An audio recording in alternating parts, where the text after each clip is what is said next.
Good morning, everybody. Good morning. Hope you're having a lovely day. So, today, I would like to talk about the boomer question. I would like to sit down and have a bit of a ramble, bit of a rant about the boomer question.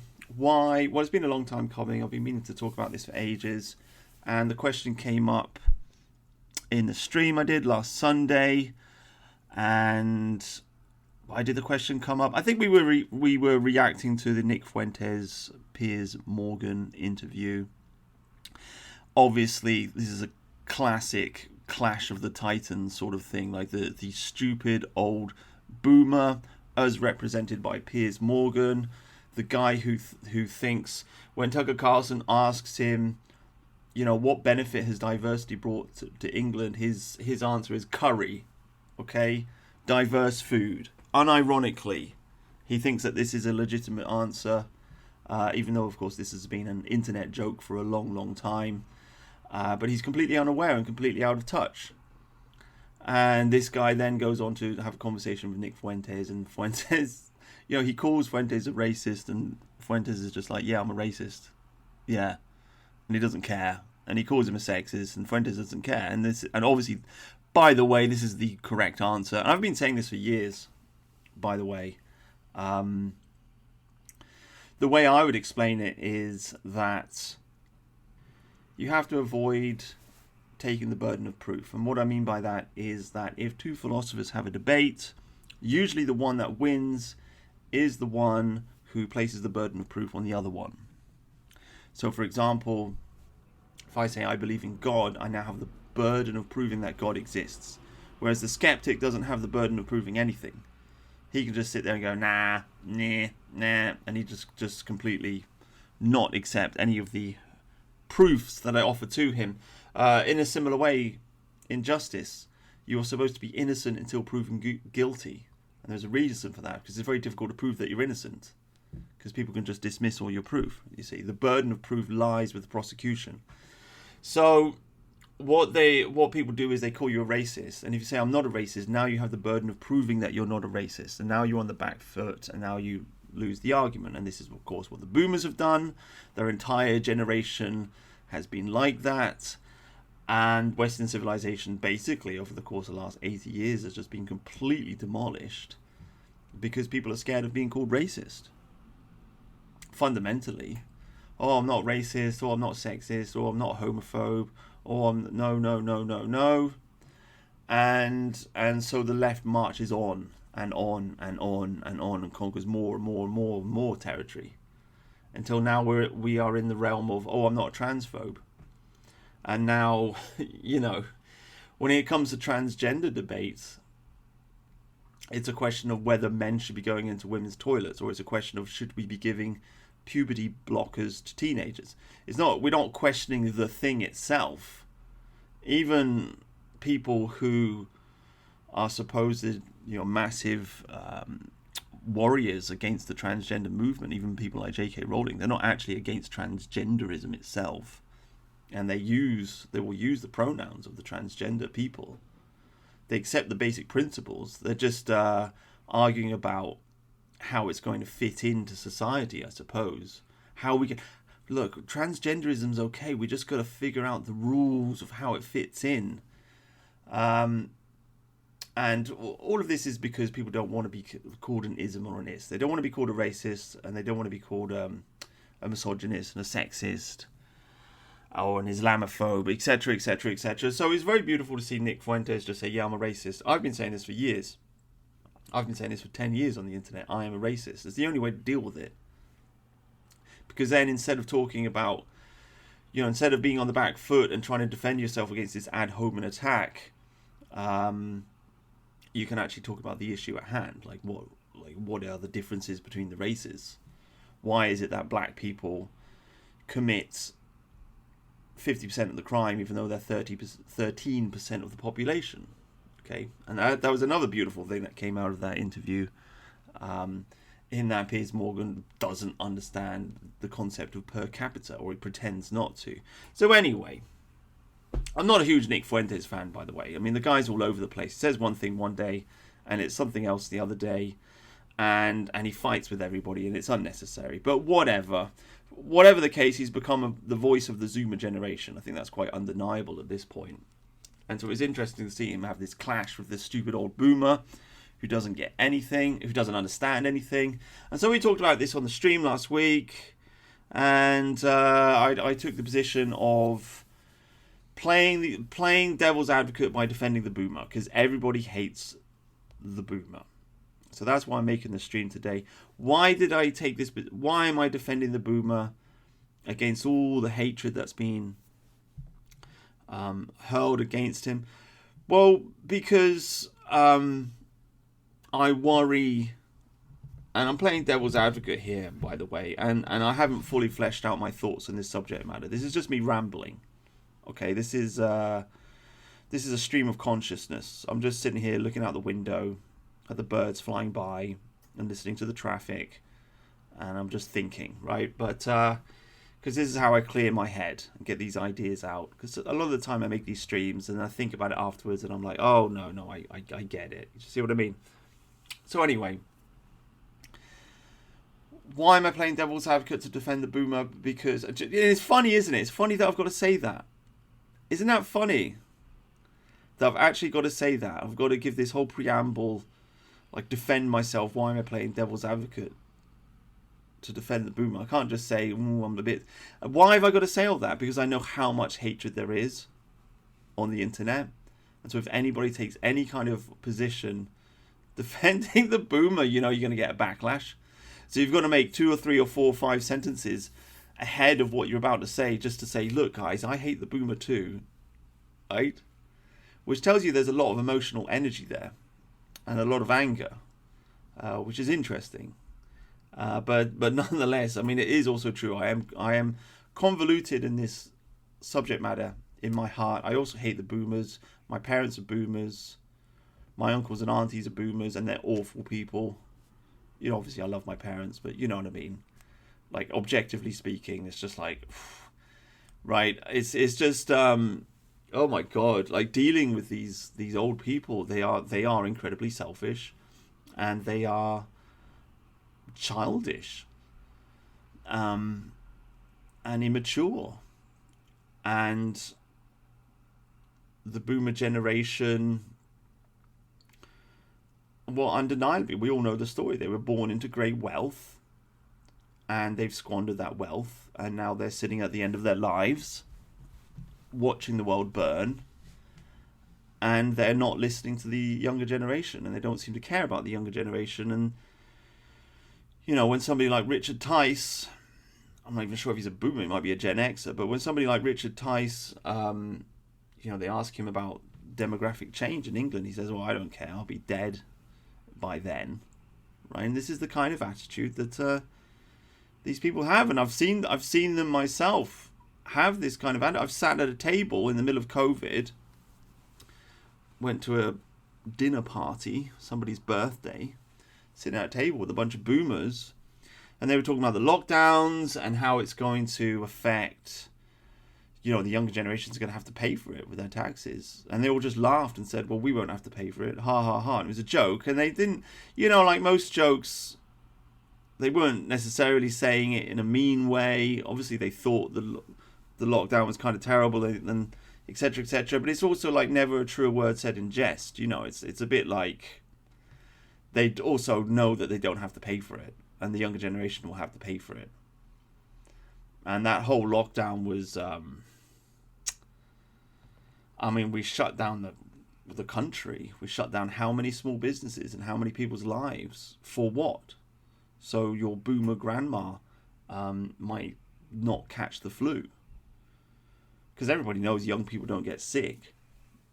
But the boomers very strongly supported the lockdown. And very strongly took the vaccine and etc, etc, etc. It's just like one more kick in the face for the younger generation before they die. So I'm well aware of the selfish nature of the boomer, the inability for the boomer to understand the younger generation, to sympathize with the younger generation. They keep churning out these the infamous saying of, "Oh, pull yourself up by your," what is it, bootstraps? I think it's an American phrase, but anyway, you know what I'm talking about. Just pull yourself up. When I was a kid, I worked this and I worked hard, and blah, blah, blah, blah. And they seem to be unable to understand that the younger generation have got it a lot harder than they had it. A lot of them seem to like genuinely not get it. I think maybe things have changed over the last decade and it's starting to sink in, to be honest with you, but it's been a long time coming. I mean, the basic truth of the matter is that, yes, there are opportunities in every generation, but it really depends like what generation you live in. Like, the economy does change. For example, to take it to the extreme, if you're born in the Soviet Union in, I don't know, 1930 or something like that, there's not going to be many economic opportunities for you, is there? So economies do change. It's not that every generation or every situation or every economy has the same opportunities. Yes, there are opportunities for every generation, but not the same number of opportunities for the same number of people, right? We have opportunity. The younger generation has opportunities to do business on the internet or something like that, but it's slim pickings. Most people aren't going to succeed at that. Whereas the boomer generation, of course, they were born into a world of wealth, and they were born into a world in which you still had a family wage and you could still buy a house, which is what it all boils down to. Essentially, it's all about the housing. It's about many things, but really that's kind of like the core driving thing. But anyway, why do I defend them? Why am I playing devil's advocate to defend them? Well, simply because I worry that this is just this. How do you say? I worry that the left wing is just using this to divide us. It's using this to make the white man hate himself, and they are using this to stop us from getting together and fighting the enemy together, essentially. And it's a way of first of all, it can be dovetailed into left-wing policies. We all remember that girl, I'm sure we do, but when Bernie Sanders was running for president, and there was that pretty like Latino girl, and she was like, "Okay, boomer, boomer," and she did that little dance, a little TikTok dance. I don't know if you guys remember it. I remember it. And so they kind of like dovetail the boomer, like the hatred of the boomer that's really coming out of the right wing. It's not really coming out of the left wing so much. It's coming out of the right, but then the left takes that energy and they spin it and they turn it into this thing whereby they hate the boomer because the boomer doesn't understand global warming, right? The boomer doesn't understand global warming, and the boomer's not voting for Bernie Sanders, and the boomer doesn't blah blah blah blah blah, doesn't understand the need for carbon taxes and the need to deindustrialize and move all of our factories to China. Well, it's already been done, hasn't it? It's already happened, but whatever. Move all our factories to China and completely destroy the economy. The boomer doesn't understand it. So the left wing can steal the boomer hatred and use it for their own causes, is the point I'm trying to get at here. Or the boomer's racist would be another one. Or the boomer maybe doesn't understand transgenderism or something like this. I haven't seen it used in that context, but certainly I've seen it used in the context of stupid boomers don't understand the environment. So there's a danger when we hate ourselves, but also, in addition to that, my main point would be that at the end of the day, I think the hatred of the boomer boils down. It's many things, but I think it boils down primarily to the inability of the younger generation to buy homes and start families, right? If you want to start a family, you got to buy a home. If you can't buy a home, can't start a family, can't afford it. And I think that is the main driving reason why young people aren't starting families. Yes, you could blame it on feminism and social media, It all has an effect, but I really do think if there were cheap houses, if the younger generation could afford to get onto the housing market, then they would. And if they did, then they would look around and they would think, oh, let's have some babies, and they'd settle down, they'd start families, regardless of social media and all the rest of it. I really think the housing market's everything. I got to be honest with you. In many ways, it's just utterly foundational to the way that we look at the world. It's the most important purchase you'll make in your life. It's the most important expression of wealth. And if you don't have it, you're poor. If you own a house, you're wealthy. If you don't, you're poor. And if you're poor, then everything's broken. So the boomer problem is a problem of the boomers owning all the property and the younger generation being unable to get onto the housing market, and so they can't start families. Essentially, that's the root of all the hatred. And the point I'm trying to get at here is that I don't think this is completely the boomers' fault. Okay, because it's actually the fault of immigration. It's actually the fault of immigration. Because, yeah, if we didn't have mass immigration, I mean, the estimates in England are like 20 million brown people. I don't know if that's true or not. I mean, we really just don't know how many. Like, the supermarkets estimate that there's about 80 million people in the country. So we could have 10 million illegals, and we just don't know about it because the government's hiding it. I mean, it's really impossible to say.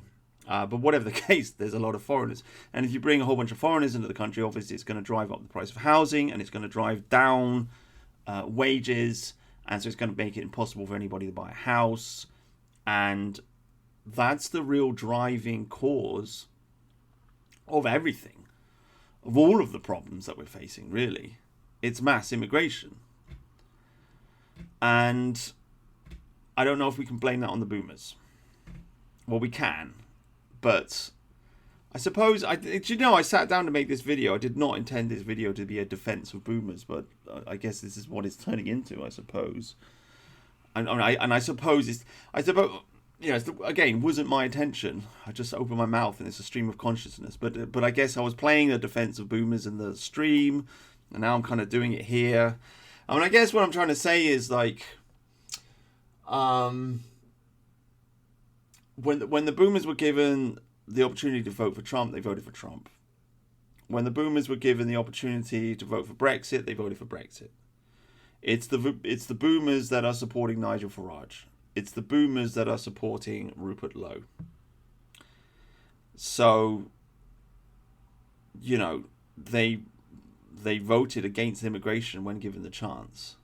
The younger generation is not. Some of the younger generation are very, very based. And they're quite vocal on the internet. But most of the younger generation are completely stupid. And most of the young generation are left-wing. And that's always been the case. So, do we really blame the boomers for this? Do we really blame the boomers for mass immigration? Or is it a trap that we're being led into? And I'm really 50-50, to be honest with you, because I think I think it, yeah, I can't make my mind up on this one, because I do hate them, and they are horrible people, and they do squander their inheritance on nonsense. I mean, I know a guy who works as a tradesman, and he goes to these houses in Cornwall, rich houses of boomers. They've got all this money, and they're just like, they're redoing their kitchen for like the 5th time or whatever. Do you know what I mean? They're building something in the backyard, and it costs thousands and thousands of pounds, and they're just squandering their money on nonsense in their old age. So, they are awful people. I mean, they're squandering their money on cruises, right? And they laugh about it. In fact, I've talked about it. Well, God, I keep forgetting. Spending your kid's inheritance. There's a term that moves around in boomer circles. Yeah, I just looked up skiing. So there you go, spending the kids' inheritance. So they do this, and it's disgusting. So they are awful people. They are awful people. It's easier to hate them. And I suppose if we don't hate them, and if we're not angry, then they'll just continue with this shit behaviour. So I fall on the side of hating them. But at the same, and also, of course, in addition to this, the entire country is run by the boomer economy, because the entire country is run by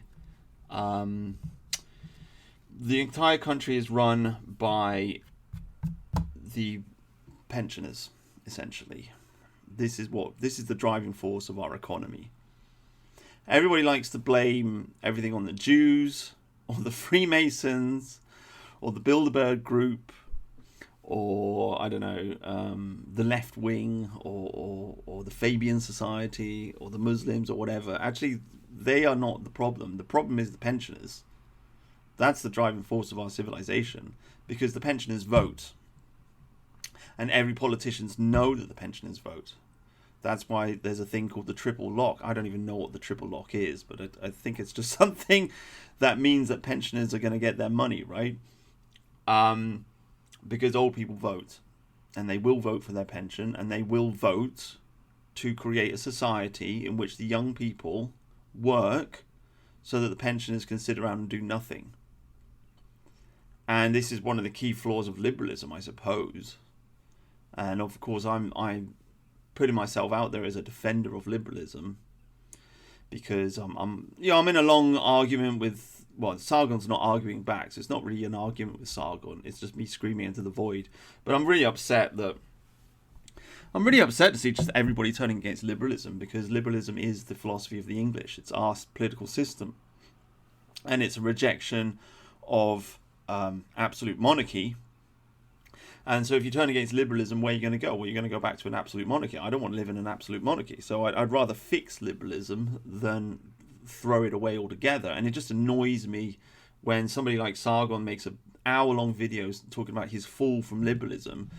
And I get to the end of the video, I'm waiting for the big conclusion. And his big conclusion is, oh, well, we've got to find something else. We'll just figure something. What are you talking about, mate?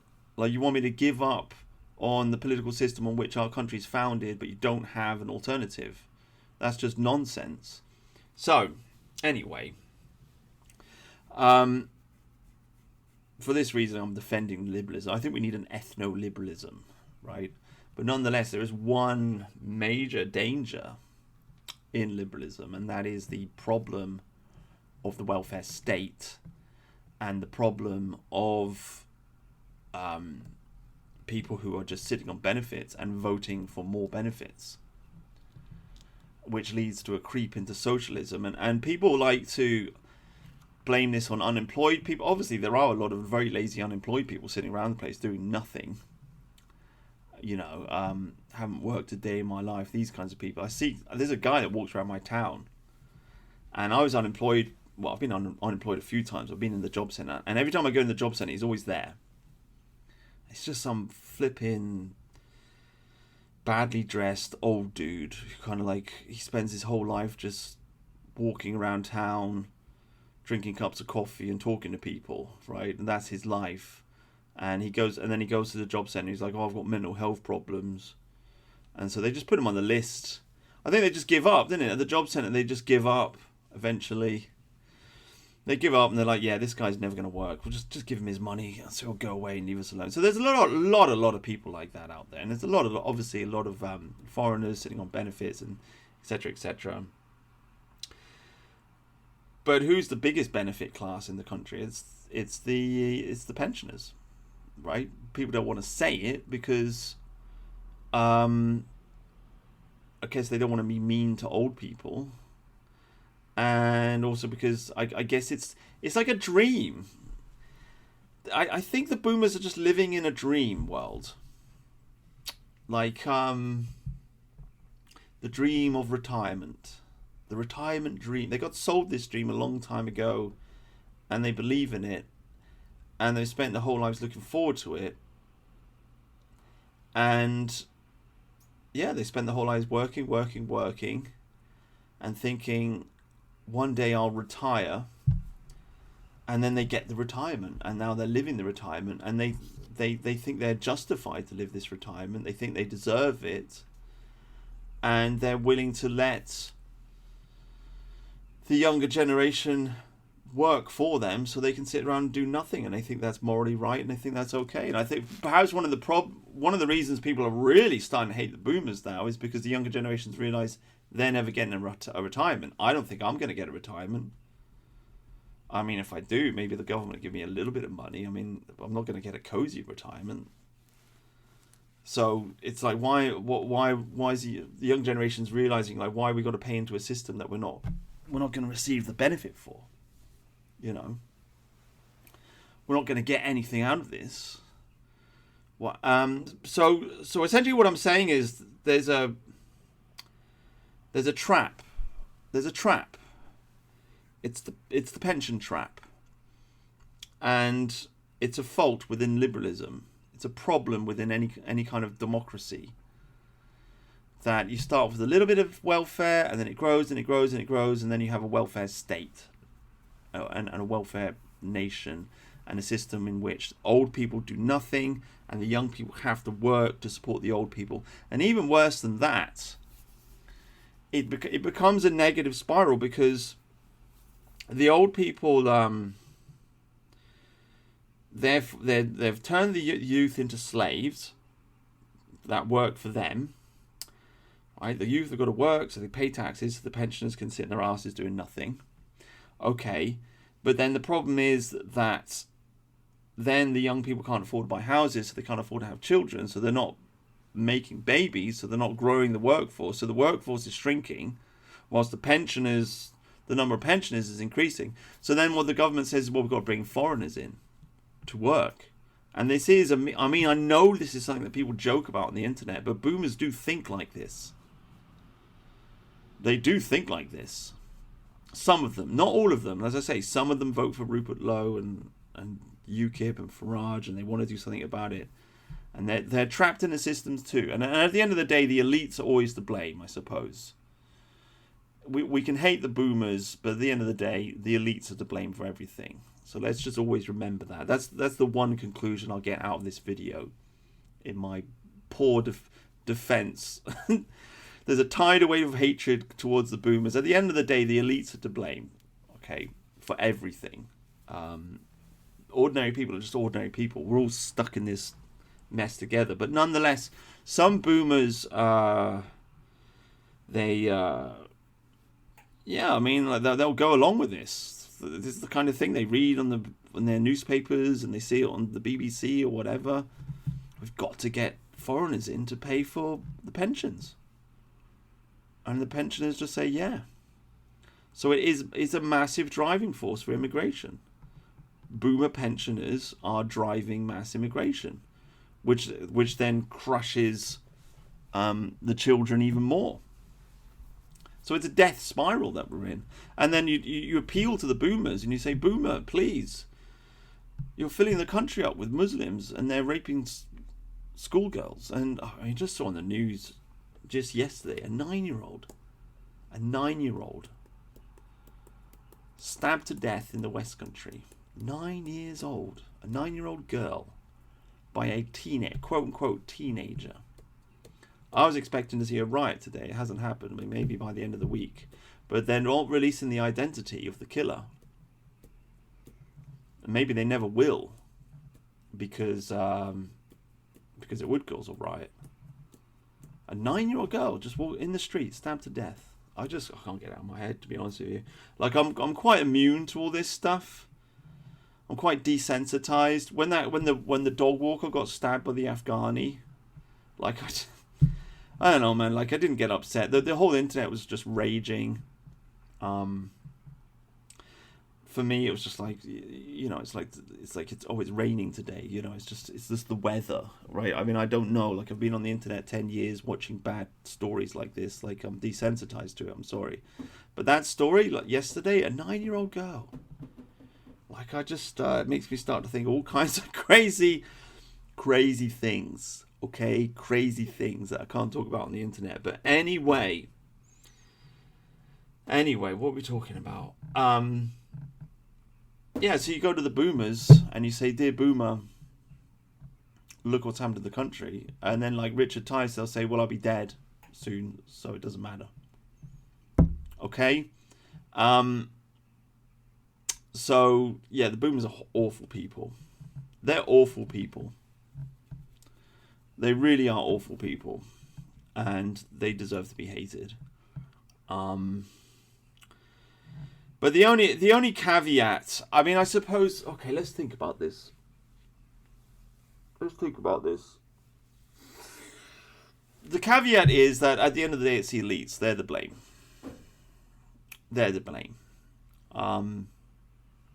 Almost in a way, it's like hating women. Okay? Maybe we got to think about boomers in the same way that we think about women. I'm trying to balance this all. I'm thinking there's a stream of consciousness. It's a stream of maybe I just like to disagree with everybody on the internet. Maybe that's it. Maybe everyone on the internet hates the boomers, and so I've got to be the contrarian and take the opposite opinion. But here you go. Let's throw this out. I don't know why this video is turning into a defense of boomers. I really don't. But anyway. Let's throw this out. The female question. Okay? A lot of people hate white women and young white women because they vote for all these shitty policies and there's a lot of anger against them and blah, blah, blah, blah, blah, blah, blah. Is all of this justified? Yeah, a lot of the time. And yeah, I've had personal experience with white women. I've lost 2 jobs because of women who just complained to human resources and I got the sack. Okay, so yeah, they're fucking awful, right? They really are. And I don't know, they're just not very humble. They're not very nice. In fact, the last job I had, I watched this play out in real time. There was this girl, and she was a waitress, and she was really nice. She was like the best waitress in the restaurant, and she was always very helpful to me. I'd ask her, and she'd do stuff, right? And then she went to university, and then I saw her 6 months later, and she was just like, nah. Like, her attitude completely changed, and she just wasn't helpful anymore. So it's just like, I watched it in real time, how this girl went to university and got corrupted by the kind of attitude that festers there. So, yeah, women are awful. But we need women to have babies with, and hating women is not the solution. And at the end of the day, my attitude is always that at the end of the day, men are in charge. Okay? Men create civilization, men maintain civilization. If your women are disgusting, if you go to a country and all of the women are disgusting and horrible, whose fault is that? It's the fault of the men in the country. Okay? Now, in response to that, you can say, well, that's not my fault. It's the earlier generation. They changed the rules. And I would agree. The laws are at the bottom of this. Okay, it's the divorce laws. And it's the, giving women the vote, divorce laws, and, promoting women in the workforce. These 3 things that have really destroyed women.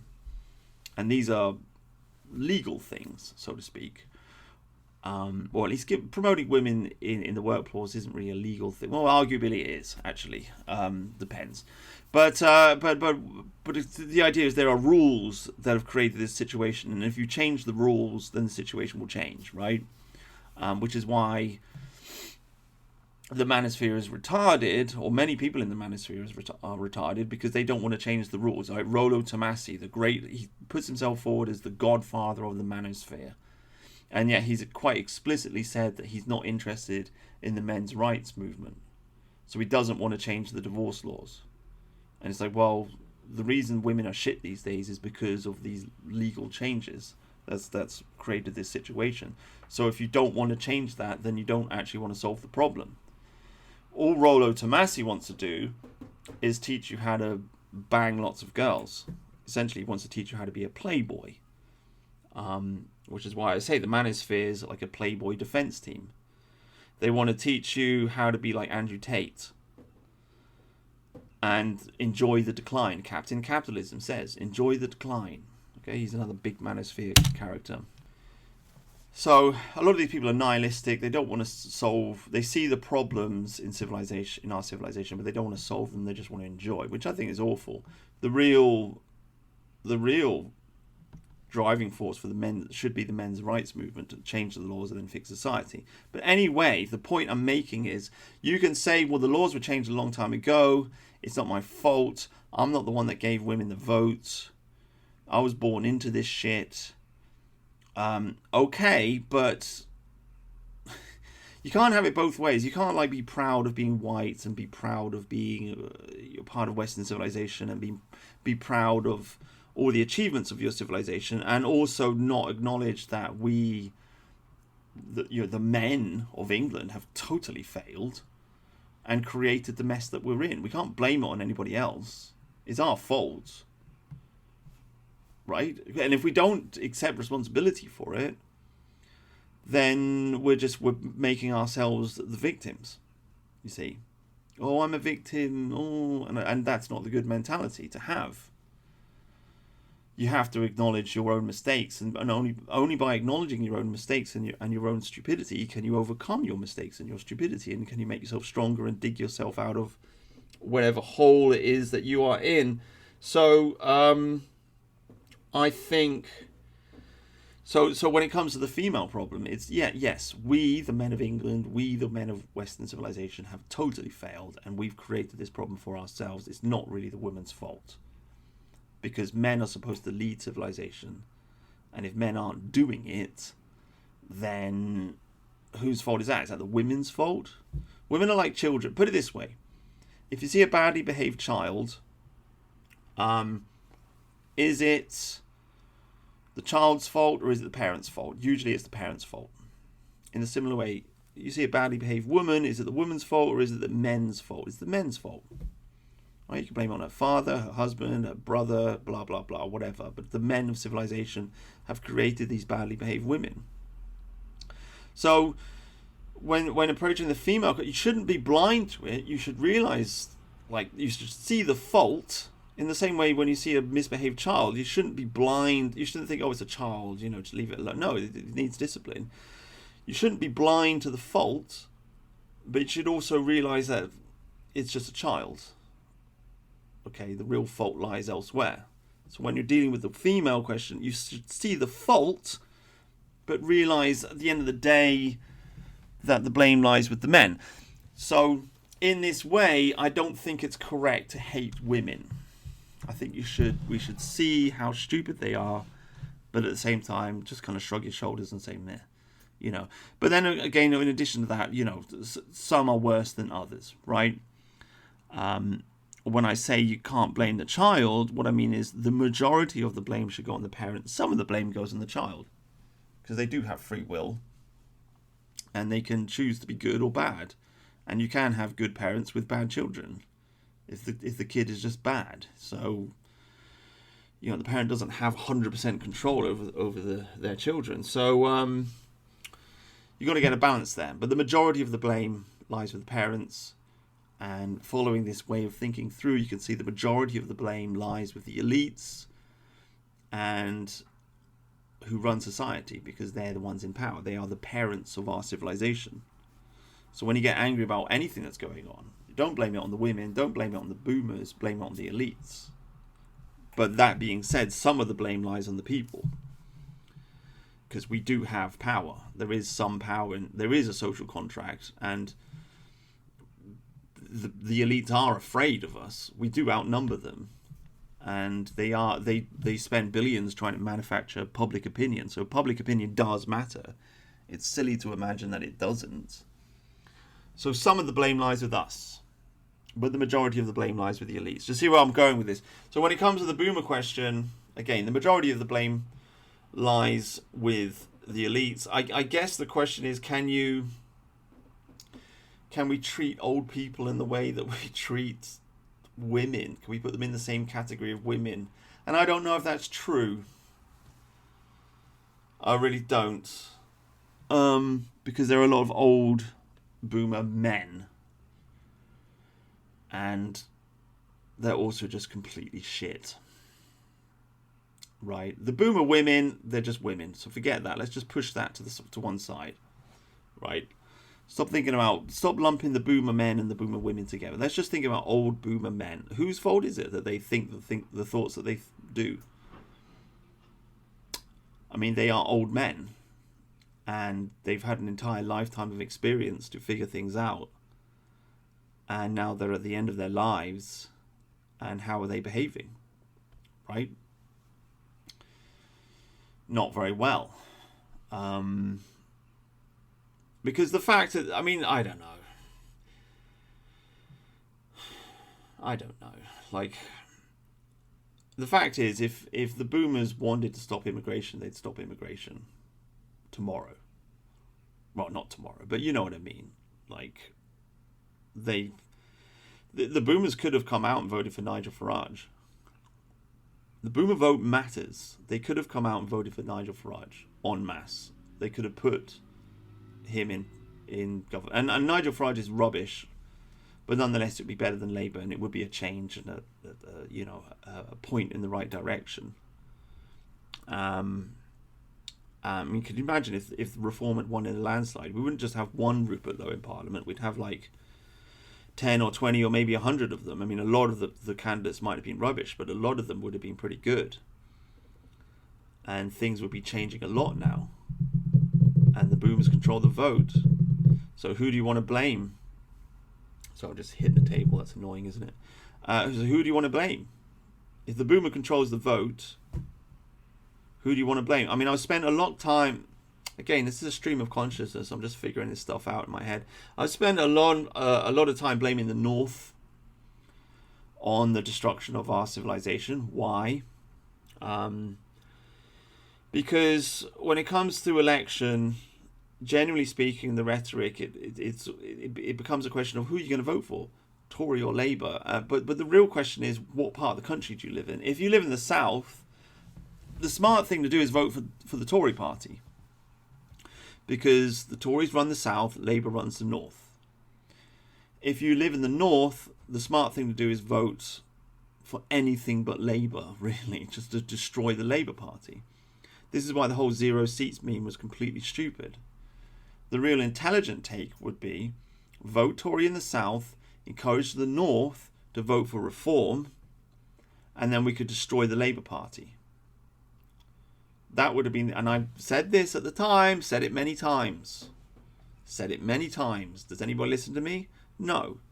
But instead it becomes this idea of, what, people look at the country like it's just one thing, but it's not. It's actually, our country's divided in two between North and South. Labour and Tory. That's just the way it is. Everybody wants to destroy the Tory party, whereas the sensible thing to do would be to destroy the Labour Party and put Reform in charge. And then we'd have Tories versus Reform in Parliament, and the country would be in a much better situation. Does anybody think like this? No. Why? Because people on the internet are accelerationists, and they just hate the Tories. Why? Probably because it's just a giant neo-Nazi psyop, and so many of our people just aren't very intelligent. They don't think for themselves, to be honest with you. You look at most YouTube channels, most dissident right thinkers on the internet, they're just regurgitating the same opinions. And they go with the crowd. And that's just the way it is. And the crowd is led by the elites. Nima Parvini's right, okay? When Nima Parvini talks about elite theory, he's right. There is a small group of people controls everything. So you get a small group of people, they control the dissident right, they control internet discourse because they're famous and they've got followers, and all the smaller accounts just agree and they go along like a little school of fish. They're not that intelligent. They just regurgitate the same opinions. That's why I don't watch most YouTube channels, because most of it's just shit. The same garbage just churned out again and again and again. I mean, sorry to be rude, but it just seems that way to me. But anyway, the point I'm getting at is that I've spent a long time blaming the North for the destruction of our country, and I think that's fair. And I think the whole meme of like based Northerner is just retarded. But if I'm going to follow that logic through, really you have to blame the boomer for the destruction of our country, because, well, especially the northern boomer. I mean, down in the south, the boomers vote for the Tories, but the northern boomer, the white men, right? The white men of the north in their 60s and their 70s and their 80s, obviously met guys in their 60s, they're not actually boomers, but you know what I mean. Boomers just kind of like, it's a mercurial term that's turning into just meaning like old people, I suppose. But if they'd have voted en masse for reform, then the country would be a different place, right? But they didn't. They voted for Labour. Why? Because they're stupid. And why would you vote for Labour when you know that Labour's the one that's invited all of these immigrants into the country? So we do have a vote. We don't actually live in the Soviet Union. We do have a populist vote. If they had more moral integrity, then they would have reacted and we wouldn't have this Labour government. But they don't have moral integrity. I mean, like I keep saying, like, I think the country's been dead since Rotherham, to be honest with you. I think we've just been hollowed out, because that was really when the curtain was drawn back and it was just proven that the racists were right.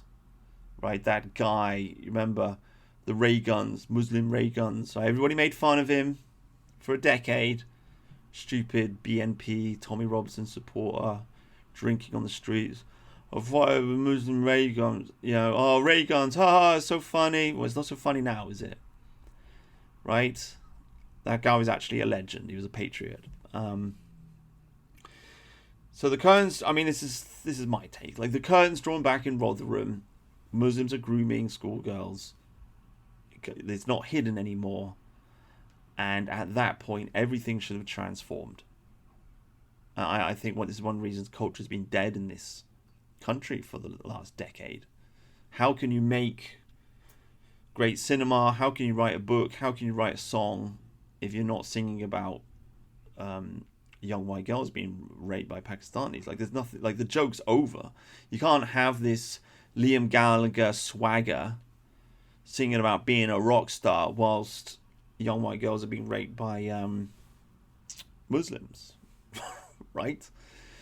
There's only one subject you can sing about at that point, and that's the misery of being conquered by foreign people, and nobody wants to sing about that. So the culture's just dead. It's all fake and it's flat and it's hollowed out. But anyway, the point being is, if you're a good person, you would have gone through the Rotherham news cycle and you would have been filled by hatred and anger for the government, and you would have hated the government and hated them ever since. And so you would have voted for UKIP, or you would have voted for Brexit Party, or you would have voted for Reform. And the boomers never did that because they're scumbags. So I don't know. Stream of consciousness. I mean, yeah. I don't know, guys. It's difficult. I made a video a long time ago called Odysseus and Telemachus. Made that like 10 years ago, talking about because there was boomer hatred 10 years ago, and I was just saying how like the MAGA movement is being driven by boomers, and I was making the point like Odysseus is the boomer, Telemachus is the millennial. At that point, the Zoomers were too young.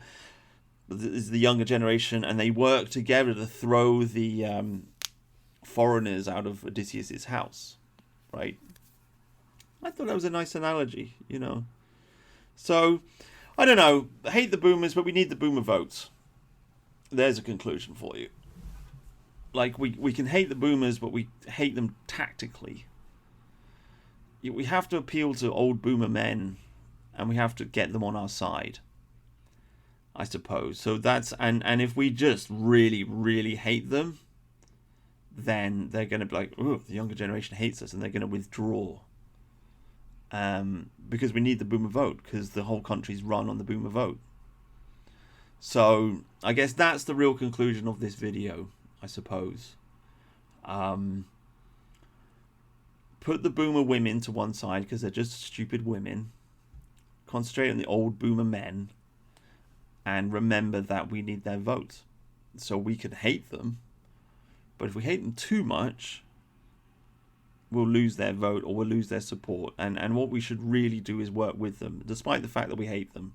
I bet Telemachus hated his father, Odysseus. Imagine that. He ran off to a war, Trojan War, comes back 20 years later. He had good reason to hate his father. Why did you run off and desert me for 20 years, father? You know. But they worked together. So, yeah, I think that's the real conclusion. Like, let's not get too emotional here. Let's not allow the left wing to divide us. Yes, we all have very reasonable complaints about skiing, right? Spending the kids' inheritance, like the shitty behavior of boomers. But at the end of the day, we kind of need their vote. We kind of got to work with them. So you got to be practical about these things, I suppose. That's the kind of the conclusion. I wanted to talk about this book by Helen Andrews, Boomers, the Men and Women Who Promised Freedom and Delivered Disaster. She's an American. She wrote this book, and I read it like a couple of years ago, and I never did a review of it. And I was thinking I'd do the review today, but to be honest with you, I read it 2 years, and I don't really remember it. And besides, she's talking about, they're all American characters, 6 of them, and so it didn't really resound with me. And she misses the main driving point of the problem, which is that young people can't buy houses. She talks about everything else except that, so she kind of misses the whole point, to be honest with you.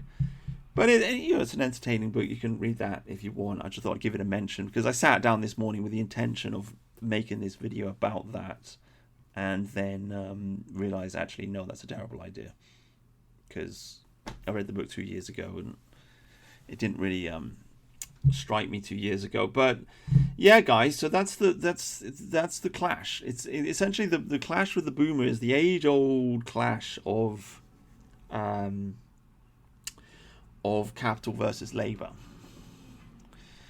Right, every civilization has a struggle between capital and labor. Sometimes capital wins, sometimes labor wins. The Labor Party, ironically, is supposed to be part of, kind of grew out of the labor movement, and the labor movement in itself kind of grew out of a reaction to the Industrial Revolution. And the Industrial Revolution, obviously, the capital was concentrated in a group of men, a smaller and smaller group of men, because before the Industrial Revolution, you used to have cottage industries, so people would own the means of production. So you'd make your own stuff, basically. You'd weave your own clothing and so on and so forth.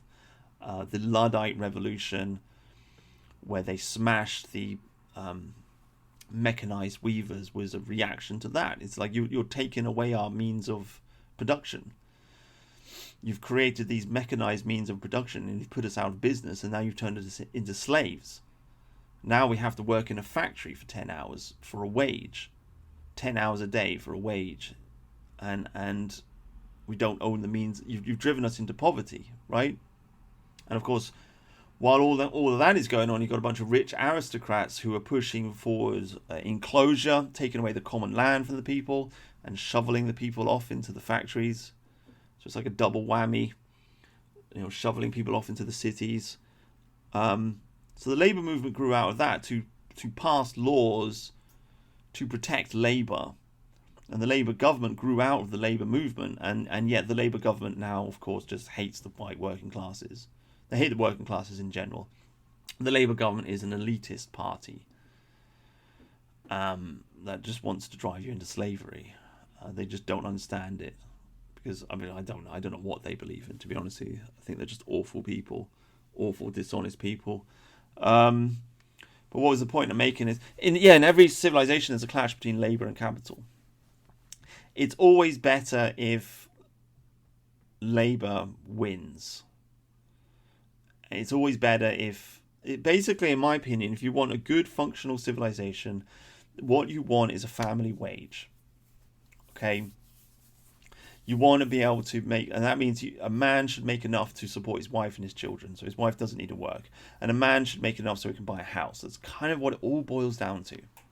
If you don't have that, then you're going to just have a slave class, essentially. Now we've got a slave class, and we passed all of these rules to try and maintain and protect the family wage, and now all of these rules have been broken, and everybody's poor again, and it's awful. But I think actually it goes deeper than that, to be honest with you. I think like part of the reason like the boomers are in awe of retirement is because they've been sold into this trap of thinking that you should just work your whole life for another person. Luke Smith did a great video about this. He talked about the boomer economy, how it became, the boomers kind of like normalized the idea of spending your whole life working for a corporation for a good wage. And it's like, okay, it's not bad, but you're on a slippery slope there because you belong to the corporation instead of owning your own business. So before the boomer economy, it was natural and it was normal for every man to own his own business. And this is what you really, if you really, really want a wealthy society, this is why I support liberalism, because this is what liberalism actually supports. But if you want a wealthy, functional society, what should really happen is, and this is, by the way, this happened in the medieval period. This is just the way Anglo-Saxon society should work. What should happen is you start work at 14, you save up money, and then you buy land at like 24, or you do an apprenticeship at 14, and then you're qualified to be an artisan, whatever it is, a baker, a butcher, whatever, tailor, a pottery maker, I don't know, I'm trying to think medieval businesses, but lots of them, right? You're qualified to do whatever it is that you do. You've got a qualification, then you buy land, you've got your own house, you've got your own business, you're set up, then you get a wife, then you have kids, then you repeat the cycle. But the point is, working for another man, working a job used to be something that just young people would do. Whilst you train or whilst you save up money. Okay? In the medieval period, this is very normal. And then what would happen is you set up your own business, and then you're on your own 2 feet. You own your own land and you've got your own business, and then you're a man. Then you're grown up. Now you're a father. And that really is what I think what everybody craves. It's certainly what I crave. And I think that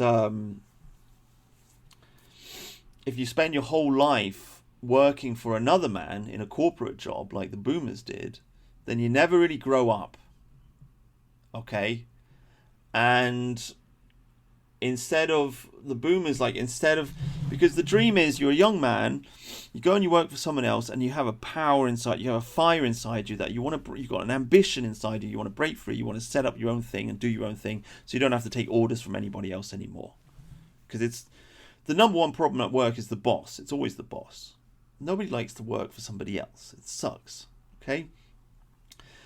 So that's what you should have, this ambition in your heart that you want to work for yourself. Now only like 10% of people work for themselves, and it's hard, right? Because the entire economy is organized around slaves that work for other people.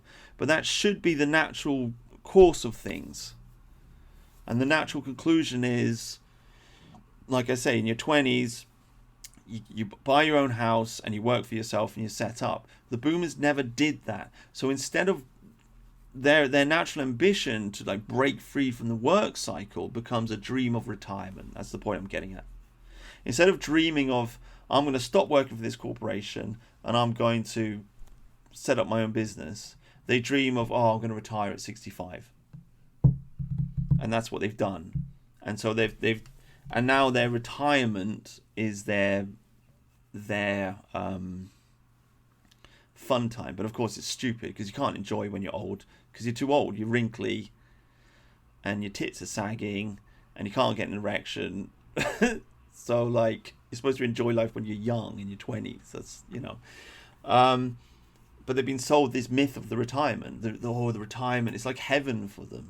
It's like, it's the afterlife. It's the end of my life. I'm just going to go on cruises. I'm going to spend all my money. They spend their whole lives looking forward to it. But it's a false dream. It's a false dream. You should just work until you're dead, to be honest with you. If you run your own business, that's not really such a problem, is it? Because you sort your own hours out and so on and so forth. But what I'm saying is, underlying all of this, there is this problem of we as a civilization have accepted the idea that it's okay to spend your whole life working for somebody else, and that's normal. But it's not normal at all. It wasn't normal in the medieval period, and I don't think it's psychologically helpful. Now, of course, this has come about because of industrialization. So because of industrialization, we've got factories, and in a factory, you've got a lot of people working together. So we've gotten rid of the cottage industries, and we've developed this factory economy.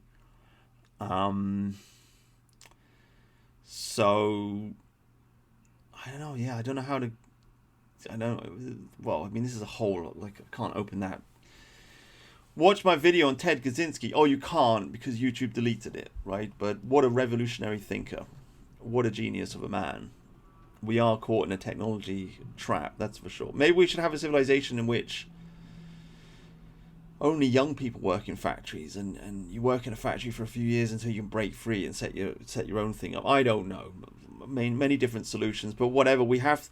If you want a healthy civilization, scrap the education system, scrap the welfare state, scrap all of that. Only men can vote. And you should start work at 14. You should save up money. You should buy a house at 24 and set up your own business, and then get a wife, have kids, repeat the cycle. And everybody should do that. And then people will be happy, and then we won't have such a boomer problem. And then, if you own your own house, well, you don't need to save up for a retirement. You can just work less and be poor.